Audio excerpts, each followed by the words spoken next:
All right, this is Ubaid on behalf of Electronics, and in this video, we'll be talking about the impact of taxes or tariffs, for example, on elasticity and demand. Okay, so in the last video, we talked about the impact of technology, okay, on demand, quantity demanded. In this video, we'll talk about the impact of tariffs, for example. So, whenever you have governments collecting taxes or tariffs, okay, let's say taxes or tariffs.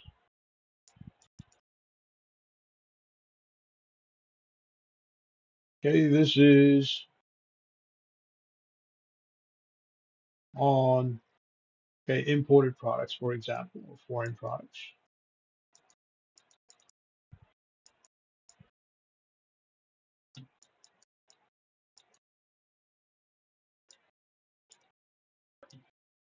Okay, what's going to end up happening is the cost of production in general, the cost of production, just like the cost of production took a hit when the technology either was improved or there was a lack of machinery, in either case. Okay, you have cost of production. So cost of production will go up if the taxes or tariffs go up, and the cost of production will go down if the taxes or tariffs go down. So they're directly proportional. The cost of production is directly proportional to taxes and tariffs.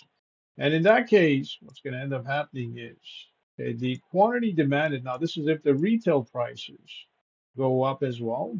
So if the cost of production goes up and the retail prices go up, quantity demanded will go down because of the price bump. Okay, over here, the quantity demanded will go up because of a reduction in price. Okay, this is if the supplier decides to reduce the price rather than invest the profit in employees or in hiring more employees or in capital in general. So let's say in equipment and machinery.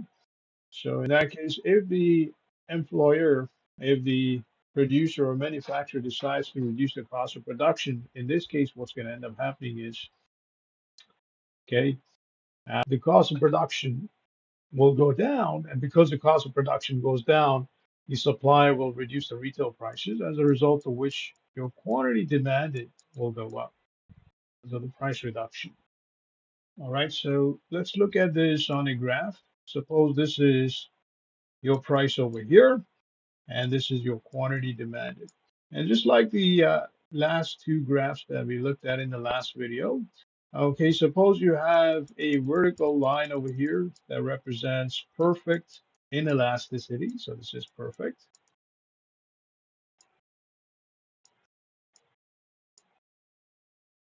inelasticity. Okay, what's going to end up happening is you will have a curve that looks something like this. This will be your demand curve. And because your demand curve looks something like this, is close to the vertical line, okay, what's going to end up happening is, okay, the taxes or the tariffs won't impact the demand as much. Okay, so let's say, for example, the government was to impose taxes or tariffs, and the government does have the option to impose taxes or tariffs or set a price ceiling or price floor. All right. If the government decides to impose taxes or tariffs, let's say on imported products as well as other products manufactured locally, okay, what's going to end up happening is both the local manufacturers as well as the foreign manufacturers may end up paying the price, which means their cost of production may go up, especially if the local manufacturers, such as auto manufacturers, import their products from other places. Because obviously, when we talk about a finished product, okay, not all the parts are made in the home country all the time. As a result of which, if the manufacturer, whichever manufacturer decides to import products from other countries, okay, their cost of production will go up. Okay, and should they bump the prices up, okay, if the product is a necessity, then obviously the consumers will have no other choice than to pay the price. And this is the reason why we're looking at this graph over here, because it has to do with perfect inelasticity. So the government raises okay, the prices. So let's say increases tariffs or taxes on imported products. It's usually on imported products. And the reason for this is to reduce dumping, for example, okay, or um, to give startups at home some chance to establish themselves in the industry. Okay, either way, okay, whatever the case might be, if they increase the tariffs and taxes, okay, what's going to end up happening is, okay, the demand, the cost of production, the cost of production, okay, will go up, okay, either for the foreign manufacturers or producers or both for the local and the foreign, if the local manufacturer imports parts, okay, from or components from other countries. Okay, so the cost of production will go up as a result of which your retail price will go up. So RP will go up. The retail price may go up because obviously if the cost of production goes up, the supplier may decide to bump the prices up because why would they suffer losses? Because of the tariffs. Okay, obviously they're going to have the consumers pay the tariffs. Okay, they're going to have the consumers pay a higher price.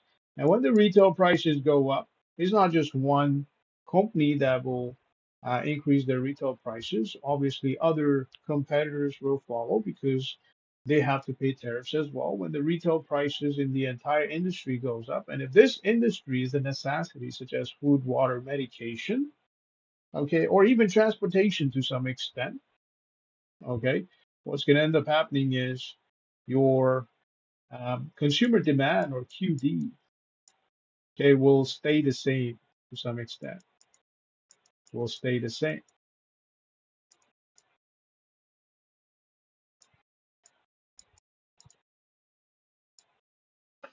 All right, so here the consumer demand stays the same. Consumer demand stays the same. The reason why is because this is a perfectly inelastic or a curve that is close to a vertical line, which is a perfectly inelastic curve. So consumer demand stays the same because this is a necessity. It could be housing, it could be medication, it could be food, it could be water, so on and so forth. Stays the same. So this is scenario number one. Scenario number two, okay, has to do with a horizontal line which represents a perfectly elastic curve.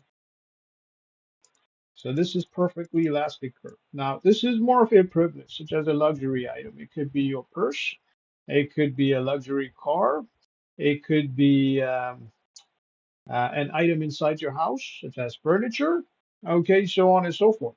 So in that case, okay, if your demand curve is close to a perfectly elastic curve, we know that the demand will change with the change in prices. Okay, because in a perfectly elastic curve, okay, your demand keeps on changing, okay, regardless of the price. All right, over here, the price keeps on changing regardless of the quantity demanded. All right, so we know that if this is not a necessity, the consumers will have options on the table, either not to buy the product itself, okay, wait till the prices go down, or, okay, let's say import the product from another place. Okay, whichever the case might be. In this case, because we're talking about tariffs, okay, they only have one option, which is not to buy the product until the retail prices go down. Okay, and they can afford not to buy the product because most consumers don't consider this product a necessity, such as food, water, medication, or cell phone. Okay, as a result of which, okay, what's going to end up happening is okay, your consumer demand (QD) okay, will go down because of the tariffs.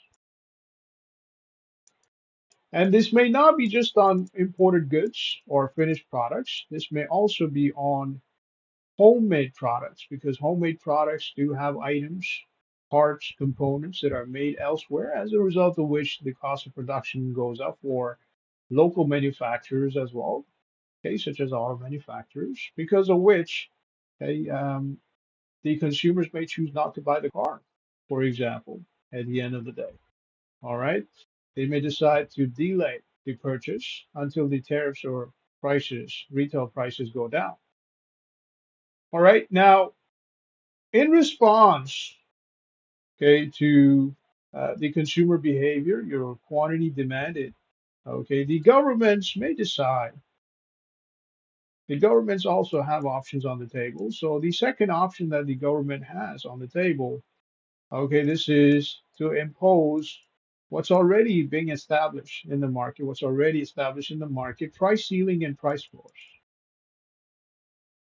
So price ceilings and price floors.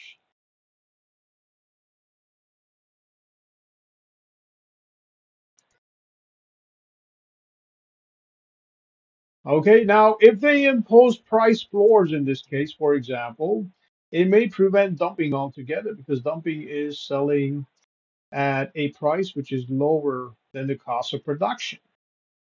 Okay, for local manufacturers, for example. So if you have a foreign product that's being sold in the home country, okay, it may prevent dumping because of the price floor, because the foreign manufacturers won't be able to sell it at a certain price.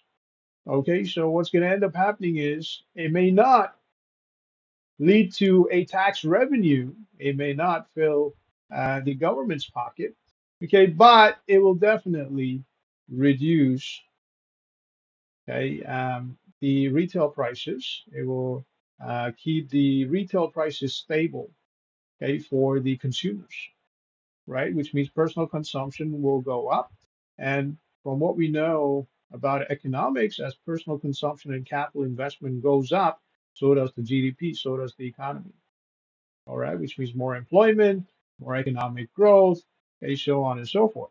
So if you have a price floor, okay, which is option B for the governments, okay, should they decide to impose a price floor, we know that when the price floor is imposed on minimum wages, for example, okay, so you have a price floor on minimum wages. Let's say this is your demand, this is your supply, and let's say your price floor is somewhere over here, okay, where the minimum wages do not fall below this price floor, which means your equilibrium point may shift from this point over to this point, okay, which means the supply of labor goes up, okay, and the demand may go down from employers, okay.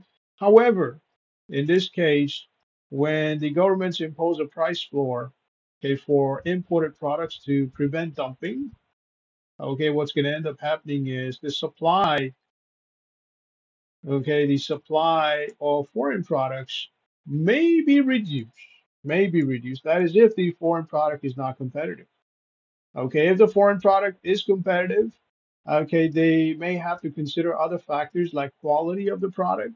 Okay, so quality control, okay, as well as other advantages, okay, when it comes to selling that product in the market. And one such advantage could be the brand of the product, so the reputation of the brand. Um, Things like warranties and guarantees. Okay, so if you offer a 2-year warranty or a 2-year guarantee on the product, okay, a refund policy, for example, may help sell the product in the market.